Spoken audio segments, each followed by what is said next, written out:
பொறுப்பு வராது, பக்குவம் இருக்காது. இப்ப அதுக்காக அவனை நான் கோழையான்னு சொல்ல முடியாது. எனக்கு பைபிள் தூக்க இல்லாதா, பைக்கு தூக்க இல்லாதா, நான் தூக்கி ஐசாக்கப்பட்ட போய் சொல்லுது.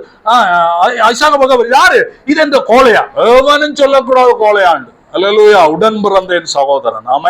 ஆமா இல்லையா? என்ன அண்ணன் சொல்றவங்க 1000 பேர் இருக்கிறாங்க. ஒருவனை கேட்பாங்க, உங்களோட தம்பி ஒருத்தன் துபாய் போயிட்டான். நான் அவன் தம்பி இல்லை, அவன் தம்பின்னு சொல்லி எனக்கு பயம். அவன் பொல்லாத கிரிமினல். அதனால அவன் தம்பி இல்லை, அவன் போய் சேர்ந்துட்டான், இப்போ அங்கேயே இருக்கான். அது வேற பிரச்சனை. நம்முடைய வாழ்க்கையில யாரையும் கோழையா எங்களை விட கீழ்த்தரமா நினைக்காங்க. பிலிப்பியர் 2:3 பார்க்காம சொல்லுங்க. ஒன்றையும் வாதினாலாவது வீண் பெருமையினாலாவது செய்யாமல் உங்களை விட மற்றவர்களை மேன்மையா எண்ணுங்கள். ஹல்லேலூயா. இதுதான் கிறிஸ்தவத்தின் சர்டிபிகேட். ஆமென். என் பிள்ளைகளை நான் என்ன விட கேவலமா நினைக்கிறேன். அவளுக்கு என் பிள்ளைய சொன்னா எப்ப முளைச்ச காலம், எப்படி நீங்க வந்து அப்படிலாம் கேட்க மாட்டேன். Okay, sorry sorry. இதுல இருக்க சில லேடிஸ் டிபார்ட்மெண்ட் எனக்கும் டெய்லி ஃபைட் நடக்கும், சண்டை எல்லாம் வரும். ஆனா நான் சொல்லுவேன், அடியை அதிகாரம் இருக்கிற அப்படின்னா மாமா சண்டை போடுவோம்.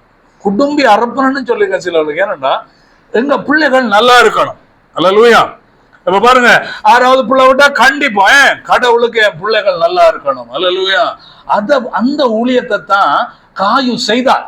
இன்னைக்கு ஊழியம் எல்லாம் மாறி போச்சு. அவன் நினைச்சபடி எல்லாம் ஊழியம் என்றும் தண்ணியும் அடிக்கலாம், ஃப்ரெண்ட்ஸோட சேர்ந்து நாங்க எல்லாம் என்ஜாய் பண்ணலாம். கடைசியில கத்த கொண்டு வந்து நிறுத்துவார் என்பதை மறந்து போக கூடாது. அதுல காய்வை பற்றி பார்க்கிற பொழுது 8ஆம் வசனத்துல பாருங்க, வாசிங்க 8ஆம் வசனத்தை.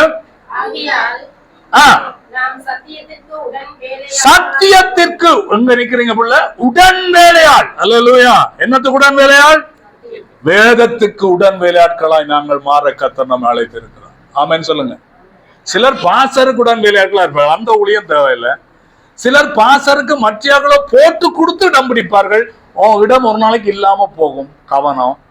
சிலர் பாருங்க, எங்களோட போதகர் மட்டும்தான் பரிசுத்தவான், அதுவும் தேவையில்லை. வேதத்தின் உடன் வேலையாட்களாய் இருங்கள். இம்மையிலும் மறுமையிலும் தேவராட்சியத்தின் சொந்தக்காரராய் நாம் மாற முடியும். அல்லேலூயா. இயேசுவைத்தான் பின்பற்ற அழைக்கப்பட்டிருக்கிறோமே தவிர எங்க ஊழியக்காரரை பின்பற்ற கர்த்தர் நம்மை அழைக்கவில்லை. இயேசுவை பிரியப்படுத்த அழைக்கப்பட்டிருக்கிறோம் ஒழிய எங்களுடைய சபையை திருப்திப்படுத்துவதற்கு கர்த்தர் நம்மை அழைக்கவில்லை. ஆமென்.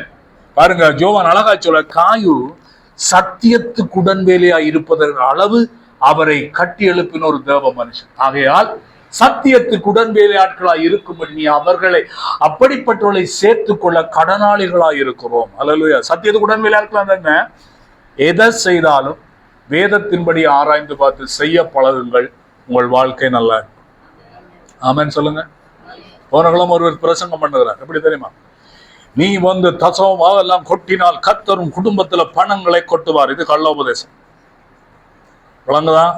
இந்த உபதேசம் எல்லாம் மாறிட்டு அன்றைக்கு ஒருவர் பிரசங்கம் பண்றார். இன்றைக்கு ஒரு வீடியோ பார்த்தேன். ஒரு பாசப்ப எல்லாரையும் கிஸ் பண்றான், எல்லாம் விழுகுது. இவ கவனமா இருக்கணும். இது புதுசு புதுசா எல்லாம் வருது. அன்றைக்கு ஒரு ஊழியம் பார்த்தேன், அபிஷேக குளிப்பு. பாசர் மாதிரி 2 பொம்பளையில குளிக்க வாங்கணும். பெரிய தொட்டியில வச்சு தண்ணி ஊத்துறான். நீங்களும் அங்க இங்க போயிடாதீங்க, கவனம். சில இடத்துல சிரிப்பின் அபிஷேகம். நல்ல வேணும்னா வீட்டை வச்சிருக்கீங்க. அபிஷேக சிரிப்பெல்லாம் போய் விளங்குதா? அன்றைக்கு பார்த்து ஒரு பேய் விழுந்ததுக்கு மேல சப்பாத்து போட்டவன் திடு மாடு மாதிரி ஏறி நிற்கிறான். ஐயோ, அந்த பொம்பளை புள்ள பாவம், என்ன பேய் ஓடுதான். இயேசு இப்படி எல்லாம் ஊழியம் செய்யல. இயேசுவானவர் வார்த்தையாய் பூமிக்கு வந்து அவர் வாழ்ந்து காட்டுனார். அதை பின்பற்றவே கர்த்தர் என்னையும் உங்களையும் அழைத்திருக்கிறார். அதனாலதான் யோவான் சொல்ற காய்வுக்கு நாம் சத்தியத்திற்கு உடன் வேலையாட்களாய் இருக்கும்படி கர்த்தர் நம்மை அழைத்தார். அல்லேலூயா. சில கிறிஸ்தவர்கள் வேதம் கஷ்டம். வேதம் கஷ்டமா? வேத வசனம் கஷ்டம் என்ற அழைத்துங்க. அப்பாடா, ஒருத்தரும் சொல்லல. அப்ப இப்ப கேக்குறேன், ஆமா இல்ல சொல்ல, வேதம் கஷ்டமா? இல்ல. ஆண்டவரை நேசிக்கிறவனுக்கு வேதம் ஆசீர்வாதம். அல்லேலூயா.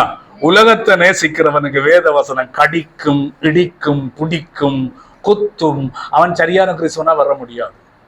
அதனால யோவான் யோவான் 1 பேர்ல பேதுரு எழுதுகிறார், ஒருவன் உலகத்திலும் உலகத்தில் அன்பு கொண்டால் அவனிடத்தில் பிதாவின் அன்பில்லை, அவன் உலகத்தில் இருந்து வந்ததெல்லாம் தேவனால் உண்டானது அல்ல என்று யாக்கோபு எழுதுகிறார். நம்முடைய வாழ்க்கையில எதை செய்தாலும் என்ன, உதாரணமா இப்ப ஜேம்சன் எடுப்போம், நம்ம தம்பி மஹிந்த ராஜபக்ச எல்லாம் மஹிந்த எடுப்போம், மஸ்கலியா பாச சிவாட மகன். இப்ப 2 பேரும் பாருங்க, அவங்க நம்ம பிள்ளைகள், 2 பேரும் அண்ணாண்டு தான் சொல்லுவாங்க, வேண்டாத பேச்செல்லாம் நட வேண்டியிருக்காங்க, அடி விழுமுடா, முழங்கால் படிடா, ஜெபிங்கடா, பைபிள வாசிங்கடான்னு பேசி, நான் சகோதரன் நான் எப்படி பேச அவங்களுக்கு தெரியும், ஏன் பேசுறேன் என்னத்தை அவங்க வைக்க மாட்டாங்க. இப்ப நான் கேட்கிறேன், அவங்க 2 பேரும் வாலிபன், அவங்க கல்யாணம் கட்டி ஒரு பிள்ளைக்கும் அப்பா ஆயிட்டான், இவங்க இன்னும் கல்யாணம் கட்டல, வயசு வந்துட்டு பாக்குறோம்.